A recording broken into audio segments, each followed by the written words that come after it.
Hi.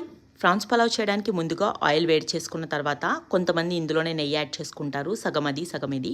Masala దినుసులు చెక్క, లవంగం, బిర్యానీ ఆకు, బిర్యానీ పువ్వు, షాజీరా ఇవన్నీ ఫ్రై అయిపోయిన తర్వాత ఉల్లిపాయ చిలికలు, పచ్చిమిరపకాయ చిలికలు కొంచెం బ్రౌన్ కలర్ వచ్చే వరకు వేగాక ఆల్రెడీ ఫ్రై చేసుకున్నటువంటి ఫ్రాన్స్ అందులో యాడ్ చేసి దీనికి అల్లం వెల్లుల్లి పేస్ట్ వేసి అది పచ్చివాసన పోయేదాకా వేగిన తర్వాత టమాటా ముక్కలు, పుదీనా, కొత్తిమీర వేసి కారం, పసుపు, ధనియా పౌడర్, జీరా పౌడర్, గరం మసాలా యాడ్ చేయాలి.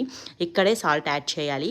అరగంట సేపు నానబెట్టుకున్నటువంటి బియ్యాన్ని కూడా వేసి ఈ మసాలా అంతా పట్టేలాగా ఒక 2 మినిట్స్ బియ్యం ఫ్రై అయిన తర్వాత నానబెట్టుకున్న బియ్యంలో వాటరే కొలతగా వాడాలి. 1కి 2 పోసిన తర్వాత ఉప్పు ఇక్కడ ఈ స్టేజ్లో అడ్జస్ట్ చేసుకోండి. స్పైస్ ఉంటే నిమ్మకాయ పిండుకోండి, లేకపోతే నెయ్యి యాడ్ చేసుకోండి. హై ఫ్లేమ్ మీద 2 విజిల్స్ పెట్టుకున్న తర్వాత కాక చల్లారిన తర్వాత తీస్తే కుక్కర్ లిడ్ మీ వేడి వేడి ప్రాన్స్ పలావ్ రెడీ అయిపోతుంది. చాలా ఈజీ కదా ప్రాసెస్. క్లీనింగ్ ఏ విధంగా చేయాలో వీడియో పెట్టాను, కింద డిస్క్రిప్షన్లో ఉంది, చూడండి.